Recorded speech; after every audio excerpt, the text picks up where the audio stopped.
నమస్తే, నేను Vamshi. Welcome to I news. కండోమ్స్ వరద మీరు వింటున్నది నిజమే.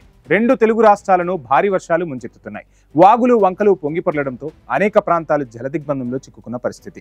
సహాయక చర్యలు ముమ్మరంగా కొనసాగుతున్నాయి. అయితే ఈ విపత్కర పరిస్థితుల మధ్య తెలంగాణలోని మంచిర్యాల జిల్లాలో జరిగిన ఓ వింత సంఘటన ఇప్పుడు అందరినీ విస్తుపోయేలా చేస్తోంది.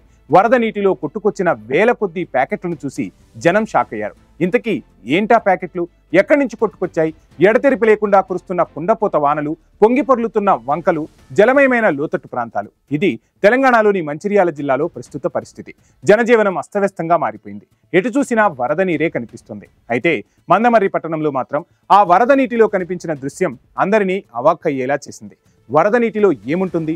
చెత్తా చెదారం, కర్రలు కొట్టుకొస్తాయి. కానీ ఇక్కడ వేల సంఖ్యలో ప్యాకెట్లు వరద ఉధృతికి కొట్టుకురావడం మొదలైంది. ఏంటా ప్యాకెట్లు అని దగ్గరికి వెళ్లి చూసిన జనం ఒక్కసారిగా కంగుతిన్నారు. ఎందుకంటే అవన్నీ కండోమ్ ప్యాకెట్లు. అవును, మీరు వింటున్నది అక్షరాల నిజమే. వేలకు వేల నిరోధ్ ప్యాకెట్లు వరదలో తేలియాడుతూ కనిపించాయి. ఇంత పెద్ద మొత్తంలో ఇవి ఎక్కడి నుంచి వచ్చాయి? ఎవరి ఇవి అని స్థానికులు ఆశ్చర్యపోయారు. ఆరా తీయగా అసలు విషయం వెలుగు చూసింది.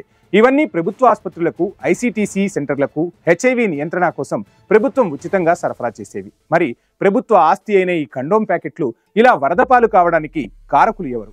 అధికారుల నిర్లక్ష్యమా, లేక వాటిని పంపిణీ చేయకుండా గోదాముల్లోనే ఉంచి వదిలేశారా అనే ప్రశ్నలు ఇప్పుడు సర్వత్రా వినిపిస్తున్నాయి. సరిగ్గా నిల్వ చేయకపోవడం వల్లే అవి వరదకు కొట్టుకుపోయి ఉంటాయని స్థానికులు అనుమానిస్తున్నారు. ప్రస్తుతం ఈ ఫోటోలు, వీడియోలు నెట్టింట తెగ వైరల్గా మారాయి. ప్రభుత్వ సొమ్ము ఇలా నీళ్ల పాలవుతుండడంపై నెటిజన్లు తీవ్ర ఆగ్రహం వ్యక్తం చేస్తున్నారు.